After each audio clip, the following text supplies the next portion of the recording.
তালতলায় তৃণমূল সাংসদ সুদীপ বন্দ্যোপাধ্যায়ের বাড়ির কাছে তার বিরুদ্ধে পোস্টারে সুদীপ বন্দ্যোপাধ্যায়কে বেইমান ও চোর বলে উল্লেখ রয়েছে।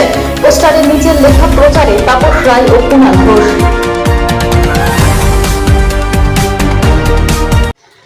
একটি পোস্টারের বিষয়ে কানে এসেছে, আমি ছবিতেও দেখলাম, কিন্তু ওখানে যে কুণাল ঘোষ প্রচারে তাপস রায় ও কুণাল ঘোষ লেখা আছে, তো ওই কুণাল ঘোষ আমি নই, অন্য কোনো কুণাল ঘোষ হতে পারে।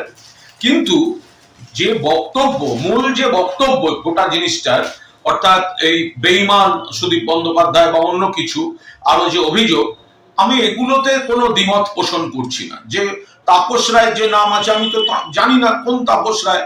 যদি মন্ত্রী তাপস রায় হন, তিনি এখন অন্য দলে, তার সঙ্গে মিলে আমরা কেন একসঙ্গে দুজনে পোস্টার করতে যাব? যেখানে এই বিষয়ে দুজনেই আলাদা প্রকাশ্যে বলি, হঠাৎ পোস্টার করতে যাবো কেন? অন্য কোনো তাপস রায় হতে পারে, আমি ওটা বলতে পারবো না।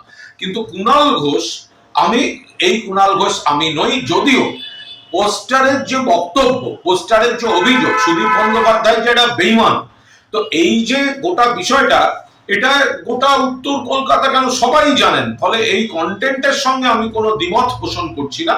কিন্তু ওই কুণাল ঘোষ, পোস্টারের প্রচারক যে কুণাল ঘোষ, সেটা আমি নই। আমি বক্তব্যের সঙ্গে একমত।